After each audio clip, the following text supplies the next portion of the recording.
के समीप है। सुदामा ने कहा कोई बात नहीं भैया, तू तो एक समाचार जाके दे दे मेरा बस। क्या कहूं? बोले सुदामा नाम का ब्राह्मण आपसे मिलने आया बस। पर महाराज मैं रुक्मणी माता के महल के सबसे समीप हूं। 6 महीने से मैंने भगवान का दर्शन नहीं किया और मैं गया और मुझे कोई दंड दे दिया तो? सुदामा ने कहा कोई बात नहीं, एक ब्राह्मण के लिए दंड भोग लेना, चले जाओ। पता नहीं कैसे उसका मन बदल गया, क्योंकि द्वारिकानाथ देख रहे हैं कि तीसरी जोड़ी पर सुदामा आ चुका है और द्वारपाल रोक रहा है। परमात्मा ने उसकी बुद्धि बदल दी और द्वारपाल आया, भगवान के पास पहुंचा। भगवान स्वर्ण पर्यंक पर बैठे हैं और द्वारपाल ने सर झुका के प्रणाम किया। द्वारकानाथ के जीवन की जय जयकार। राजाओं के सामने 3 बार प्रणाम करना पड़ता था। द्वारकानाथ के जीवन की जय जयकार हो और भगवान द्वारकानाथ बीच में ही बोल पड़े। द्वारकानाथ बोले जय जयकार छोड़ और समाचार बोल, क्योंकि पता है ना सुदामा खड़ा है। क्या बताओ महाराज, एक अजूबा आया। भगवान मेरे मित्र से अजूबा कह रहा है। बताओ, ना पैरों में जूती, ना शरीर पर कपड़े, ना माथे पर पगड़ी, ना कोई बढ़ाई का सामान। हिंदी के कवि हुए नरोत्तम दास, उन्होंने सवैयाओं में सुदामा चरित्र लिखा। बहुत सुंदर सवैया है। शीश पर गाया जगा करने पे प्रभु जाने को आए बच्चों की धोती पट्टी से लगे दो पट्टी और पावन की दशा।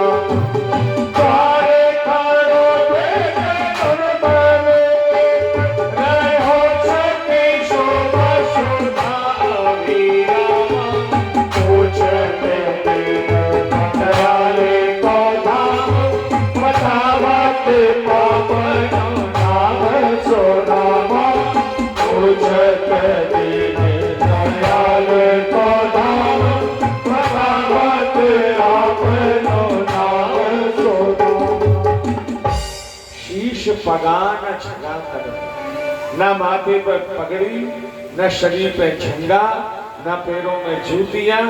बस हमारे द्वारिका के महलों को देख करके उसकी आंखें चौंधी आ गई। एक ही बात कह रहा है, कोई द्वारिकानाथ से कह दो एक सुदामा नाम का ब्राह्मण आया। कोई द्वारिकानाथ से कह दो एक सुदामा नाम का ब्राह्मण आया। बस यही कह रहा है। क्या नाम पता है? क्या बोला? सुदामा। सुदामा। और सुदामा नाम सुनते ही छलांग लगा दी और द्वारिकानाथ दौड़ते जा रहे हैं। कहीं मोर पंख उड़ गया, कहीं पिछवाई गिर पड़ी, कहीं खड़ाऊ गिर पड़ी। जैसे भगवान श्री राम भरत से मिलने दौड़े, ऐसे ही द्वारिकानाथ जब सुदामा से मिलने दौड़े तो एक एक करके वस्तु गिरती चली जा रही है। सुदामा दरवाजे पर खड़ा खड़ा सोच रहा है। द्वारपाल जाके कहेगा एक सुदामा नाम का ब्राह्मण मिलने आया, भूल गया होगा, कब के पढ़े हैं और इतने वैभव में कौन याद रखता है। जब हजारों नौकर चाकर इतनी प्रजा उसके सामने हाथ जोड़ के खड़ी रहती है, कहाँ याद रखेगा इस गरीब सुदामा का। भूल गया होगा, पर कोई बात नहीं, मना कर देगा कि मैं कोई सुदामा को नहीं जानता, भगा दो यहां से।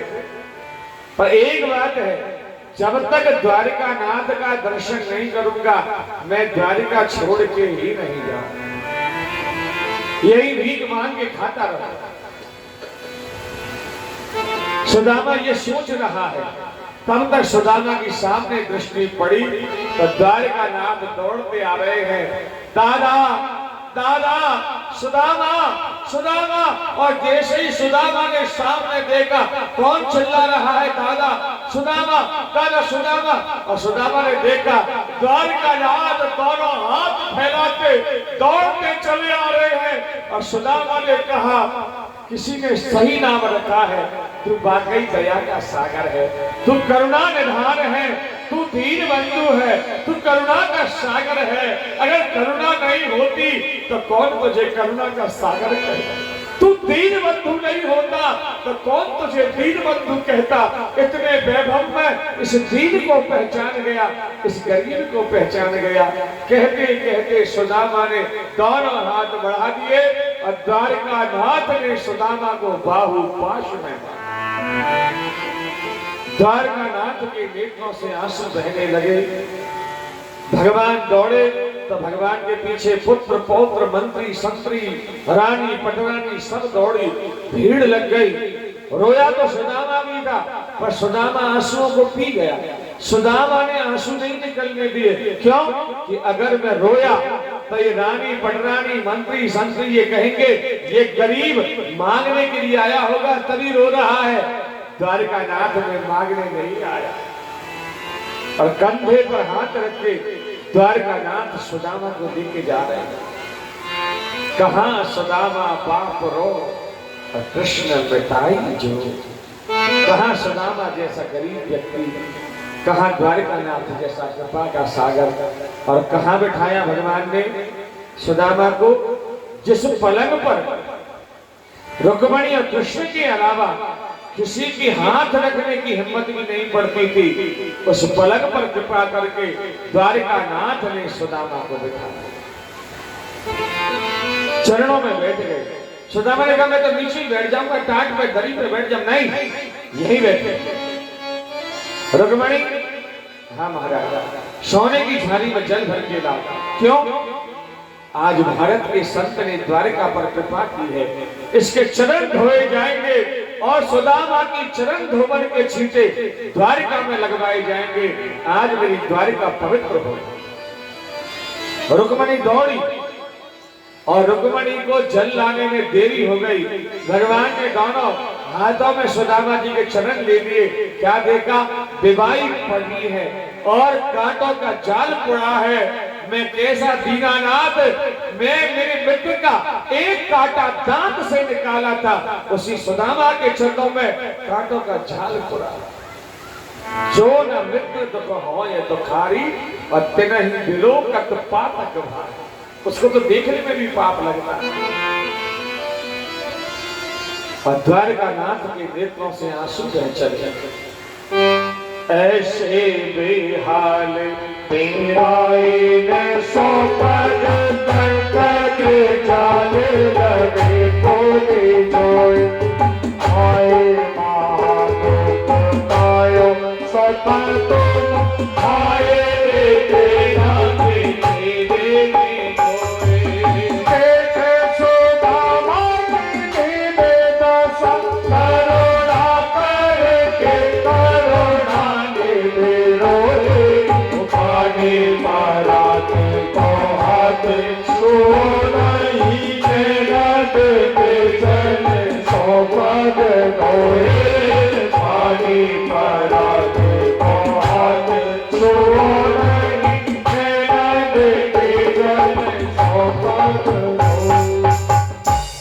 भगवान के नेत्रों से आंसू बहे।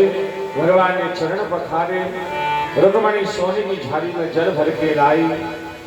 भगवान ने कहा बहुत देर कर दी रुक्मिणी। और जैसे ही जल डाला, चरण धोए, द्वारिका में छींटे लगवाए जा रहे हैं। भगवान ने कहा एक बात बताओ। कहा अपि ब्रह्मण गुरुकुला भवता लब्ध दक्षिणा। हम दोनों साथ साथ पढ़ते दादा? हाँ साथ साथ पढ़ते। मैं तो जल्दी आ गया। हाँ हाँ आप तो जल्दी आ गए, मैं पूरा पढ़ के आया कर रही हूँ।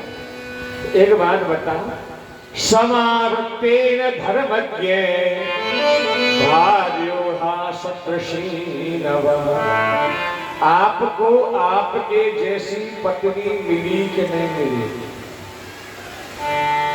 जैसे तुम हो भाजे ओढ़ा सदृशी न बाबा, तेरे जैसी पत्नी मिली कि नहीं मिली? सुदामा ने कहा ये मित्रों की अंतरंग बातें हैं, एकांत में बैठ के करेंगे, ये भीड़ में, ये मेले में क्यों पूछ रहा है? 16,108 रानी बैठी,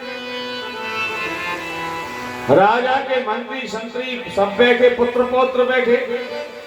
अरे ये बात एकांत में करेंगे। भगवान कृष्ण ने कहा अभी बता। अरे बाद में बता दूंगा ना, बोले अभी बता। सुदामा ने कहा मैं जानता हूं तू जिद्दी बहुत है और तू मानेगा नहीं। सुन, जब मैं पढ़ करके आया ना तो पंडिताई करने लग गया और छोटी मोटी पंडिताई देख करके पड़ोस गांव के ब्राह्मण ने मेरा विवाह कर दिया। और सुन कन्हैया, ए द्वारिकानाथ, हाँ दादा, तेरी भाभी को नाम सुशीला है।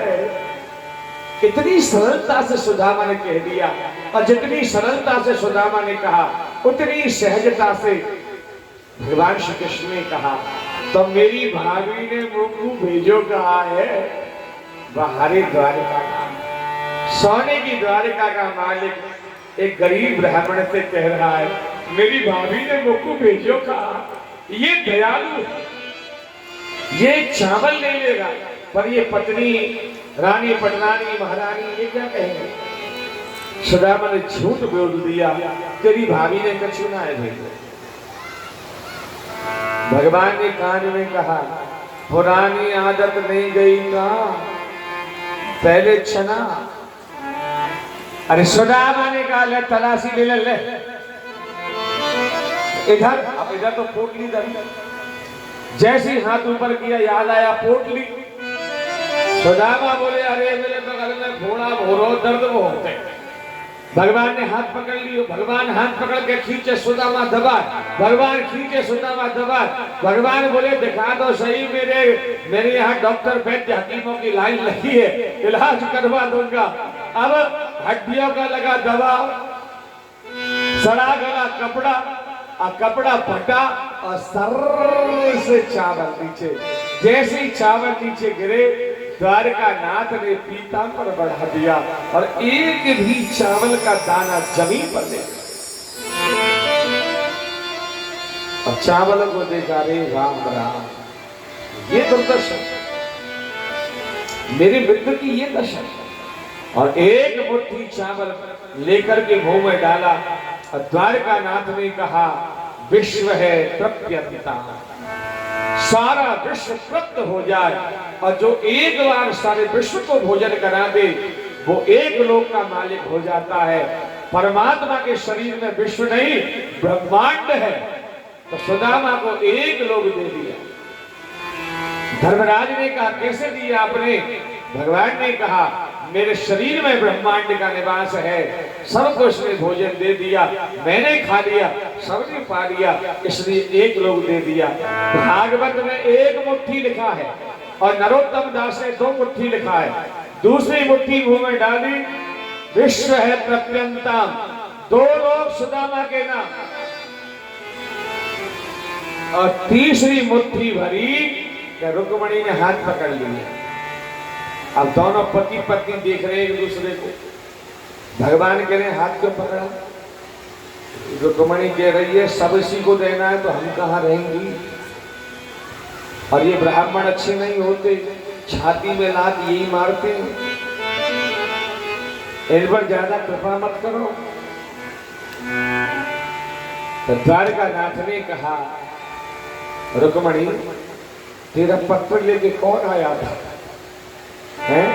तेरी चिट्ठी लेके कौन आया था? अगर तेरे भाई को पता चल जाता वो ब्राह्मण चिट्ठी लेके जा रहा था, उसको तेरे भाई को पता चल जाता तो उस ब्राह्मण के टुकड़े टुकड़े कर देता। अगर वो मुझ तक नहीं आता तो मैं तेरे यहाँ तक नहीं पहुंच पाता और तू मेरे घर नहीं आती। अरे ब्राह्मण की कृपा से तू मेरी पत्नी बनी है और ब्राह्मणों की निंदा कर रही है।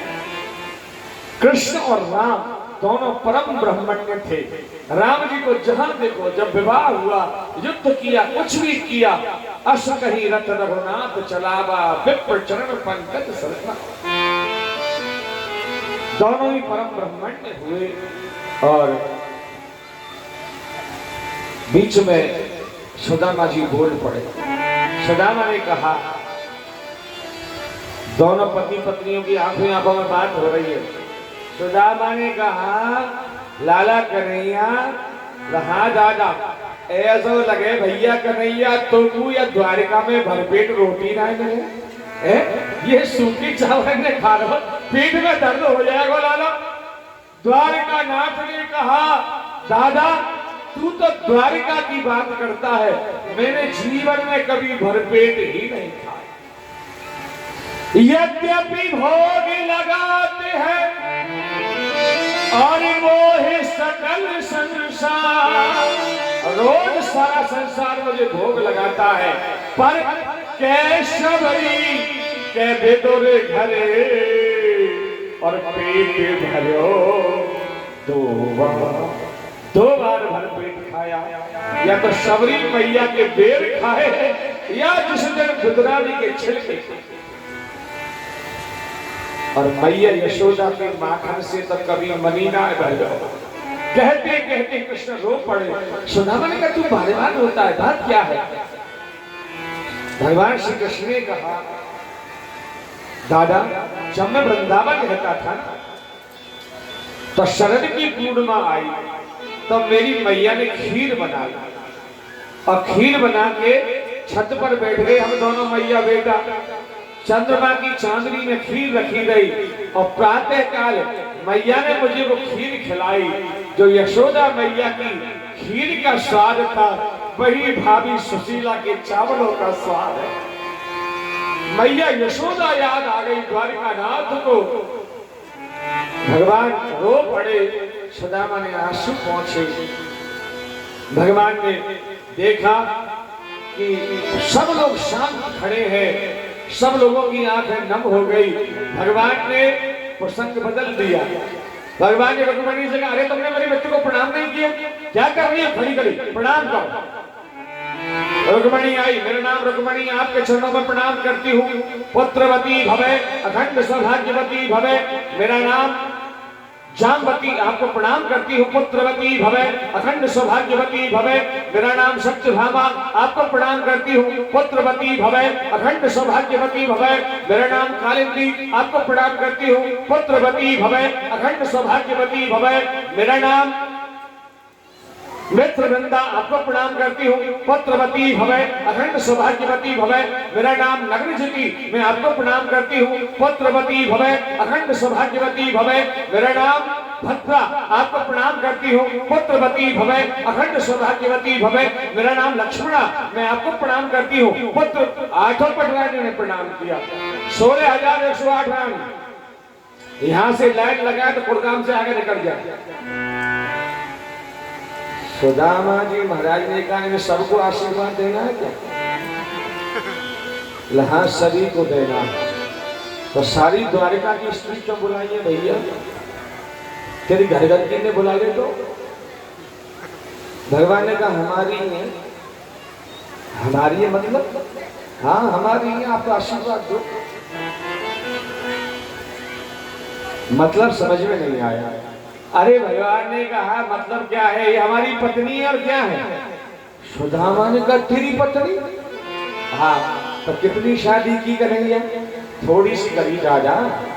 कितनी? बोले 16,108। सुदामा ने अपना लोटा उठाया और खड़ा हो गया। बोला, गलत आ गया, तेरे दरवाजे पर आना ही नहीं चाहिए थे। तू कोई अच्छा मित्र है? अरे 16,108 विवाह किए, एक शादी में पत्र भेज देता सुदामा के नाम तो मैं भी समझ जाता कि कृष्ण मेरा मित्र। तू अच्छा मित्र नहीं। जा रहा हूं मैं और कभी जिंदगी में द्वारिका नहीं आऊंगा।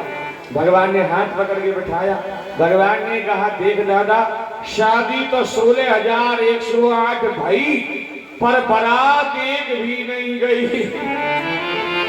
जब बारात ही नहीं गई तो पत्र कहां से भेजता?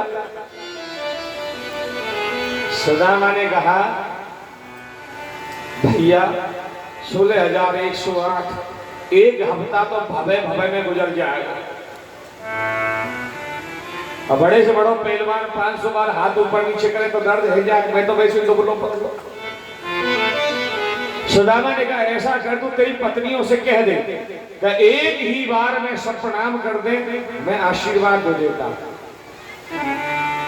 और सुदामा ने कहा नहीं नहीं छोड़, इसको छोड़। तो पति कोई पुण्य करता है ना तो आधा पुण्य पत्नी को मिल जाता है। ठीक बात है, ठीक बात।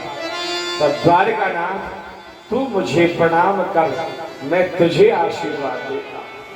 सुदामा की हिम्मत देखिए, इस ब्राह्मण की हिम्मत देखिए कि जो जानता है कि कृष्ण परमात्मा है और फिर भी कह रहा है तू मुझे प्रणाम कर और मैं तुझे आशीर्वाद दूंगा। क्या तप था, क्या ओज था उस व्यक्ति का। सुदामा ने कहा प्रणाम कर द्वारकानाथ, आशीर्वाद तुझे दूंगा।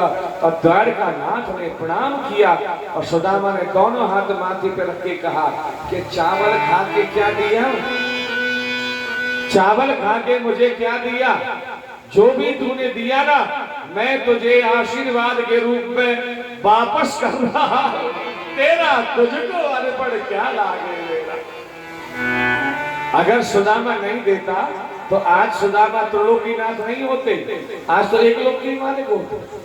दोनों लोग सुदामा ने लौटा।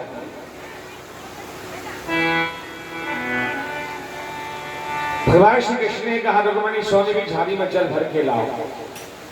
लाए, क्या करना है? बोला मेरे मित्र को स्नान कराएंगे, तू पानी गर्म मैं मसल मसल के स्नान करा। अब 16,107 रानी सोचने लगी कि अकेली रुक्मणी का पुण्य कमाए है, तो 16,107 रानी ले लेकर मटकी। सुदामा बोले भैया इस सहस्त्र घट कहाँ चढ़ेगो। बोला हमारी पत्नी आपको स्नान कराने के लिए जल लेके आई। सुदामा ने कहा रास्ता में तो नहीं मरे हो या ठंडे पानी से नहला के मारे हो का। भगवान ने कहा सब रुक्मणी को हाथ लगा दो। रुक्मणी ने जल किया, भगवान ने स्नान कराए और ऐसे कपड़े पहनाए जिनमें हीरे के बटन लगे, ऐसी पगड़ी हीरे मोती जवाहरातों से जड़ी, 56 भोग लगे। रुक्मणी कृष्ण हवा कर रहे हैं जैसे गरीब ने कभी भरपेट नहीं खाया हो, वो बेचारा क्या जाने भोजन कैसे किया जाता है? सुदामा जी महाराज सोचने लगे कैसे खाऊं। कन्हैया से कहा कृष्ण, बोला तू भी थाली लगा ले। मन में सोची जाए देख देख के खाता रहूं। कन्हैया ने कहा नहीं नहीं नहीं अतिथिर देवो भवै, तू ही खा, हम तो हवा करेंगे। सुदामा ने कहा ठीक है। तो रबड़ी की कटोरी उठाई और पी गए। डांट कन्हैया पकड़ तेरी कटोरी है। खीर की कटोरी उठाई पी गए, डांट कन्हैया तेरी कटोरी है। रसगुल्ला उठाए खा गए, डांट कन्हैया तेरी कटोरी है। सब रानी हंस रही है, बड़ा अजीब आदमी है, इसको खाना ही नहीं आता। भगवान कृष्ण ने कहा दादा आराम से खाओ। सुदामा ने कहा बात बता, तेरी रानी क्यों हंस रही है, मुझे खाना नहीं आता क्या? भगवान कृष्ण ने कहा कैसे भी खा ले, पेट में तो सब मिलके एक ही होना, आगे पीछे कैसे उगातरी करते। सुदामा ने भोजन किया, हृदय कांप रहा था सुदामा। सुदामा ने कहा पता नहीं कन्हैया तेरी भाभी कैसी है, मेरे बच्चे कैसे हैं। भगवान ने कहा चिंता मत करो, मैंने सबकी व्यवस्था कर दी। और रात्रि का शाम हुआ। सुदामा ने कहा हे परमात्मा इस रात का कभी सवेरा ही नहीं।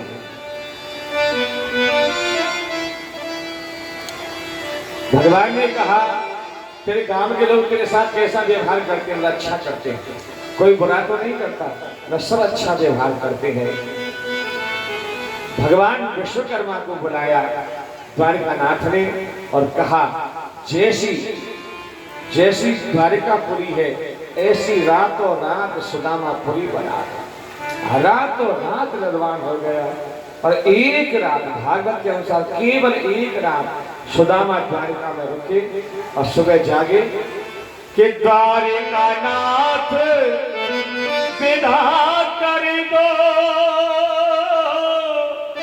हरे कामिनी काग विदारत होगी हरे कामिनी काग बिडारत हो। द्वारिकानाथ विदा कर दो।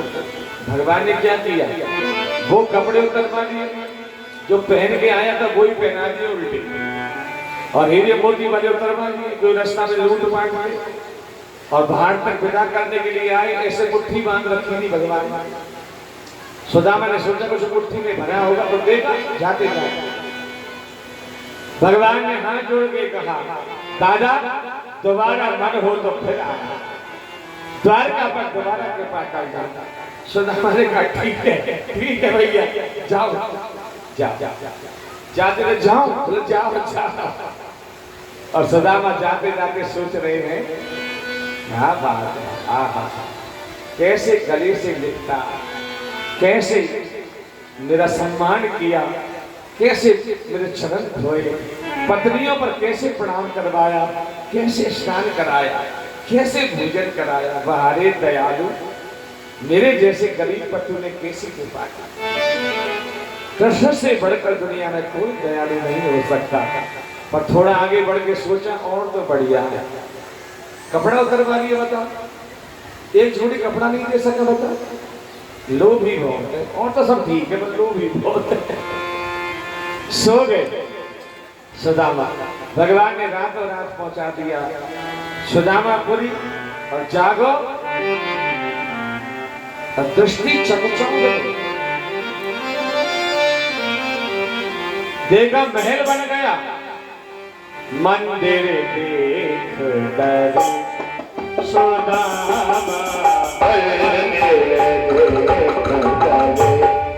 सुदामा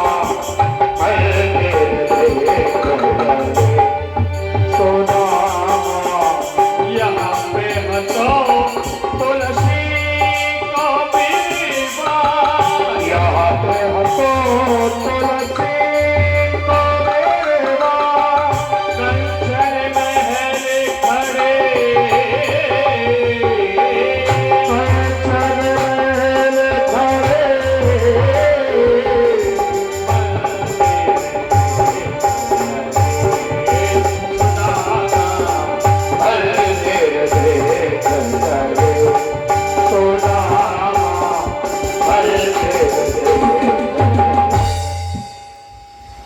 देखा यहाँ मेरी झोपड़ी थी, यहीं पे तुलसी को पेड़ो, यहीं पत्थर पे गोपाल जी रखे, और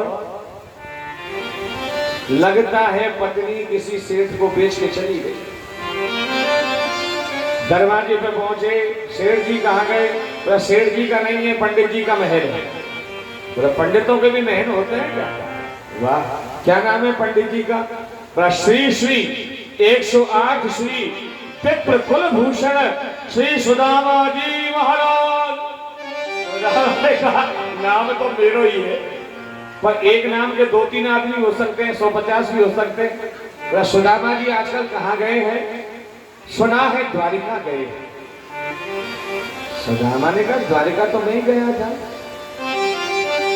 पर कोई बड़ा आदमी हो, कोई व्यवस्था हो, उड़ के चला जाए, आ जाए, रोज जाता हो, रोज आता हो। सुदामा ने कहा कितने दिन हो गए?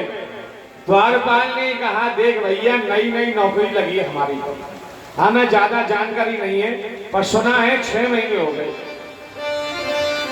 सुदामा ने कहा 6 महीना तो मुझे ही हुए, पर एक बात और बता दो।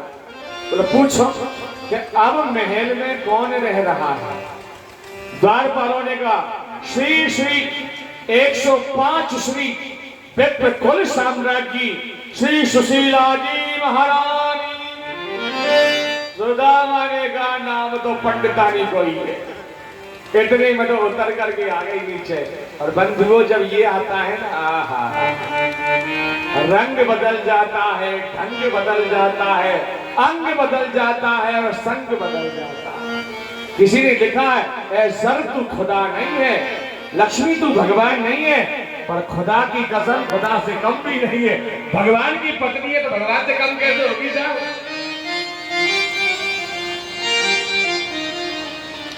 सुशीला सोने की थाली में आरती सजा करके आभूषणों सहित हीरे मोती जवाहरात से जड़ी हुई साड़ी पहन के आई। सुदामा ने सोचा कोई रानी महारानी आ रही है, सुदामा भागा। अब रूप बदल सकता है साहब, पर आवाज नहीं बदलती। सुशीला ने पीछे से आवाज लगाई, अजी सुनो तो सही, ठहरो। और जैसे ही आवाज लगाई, सुशीला की आवाज कानन में पड़ी तो मिश्री सी घुल गई। और पीछे मुड़ के देखा, सुशीला, हाँ महाराज, वाह, ये कपड़े, ये सोने की वस्त्र, ये सोने के आभूषण, ये सोने की थाली, ये सब कहां से आई? सुशीला ने कहा, ये महल कहां से आया? सुशीला बोली, ये द्वारिका नाथ की कृपा है। रात और रात बन गया और हमारे ऊपर नहीं, पूरे गांव पर कृपा कर दी। सुदामा की आंखों से आंसू आ गए। बाहर द्वारिका नाथ मुझसे कपड़े उतरवा लिए और यहाँ ऐसी व्यवस्था कर दी। द्वारिका नाथ, मैंने तुझसे कुछ नहीं मांगा तो तूने मुझे धन नहीं दिया। मेरी पत्नी ने धन मांगा, उसकी इच्छा धन की थी, उसको धन दिया। पर जो सुदामा को परमात्मा ने दिया वो केवल सुदामा जानता है या परमात्मा जानता है। परमात्मा ने सुदामा को अपनी अनुपायनी भक्ति प्रदान की। सुदामा उस महल में रहकर भी परम वैराग्य से जीवन जिए। इस प्रकार सुखदेव जी महाराज ने ये वृत्तांत कहकर के सुनाया। बोले सुदामा जी महाराज की जय हो, द्वारिकानाथ भगवान की जय हो, जय जय श्री राम। वैसे अभी भागवत में इतनी कथा बाकी है। सुदामा चरित्र के बाद भागवत का समापन हो जाता है, पर अभी इतनी कथा बाकी है कि कल से फिर दोबारा कथा शुरू करें तो 7 दिन कथा और हो सकती है। सुदामा चरित्र के बाद ही इतनी कथा भागवत में शेष है। आगे की कथा केवल नाम लेकर के और भागवत को विश्राम की ओर ले जाऊंगा। थोड़ी देर के लिए भगवान नाम संकीर्तन।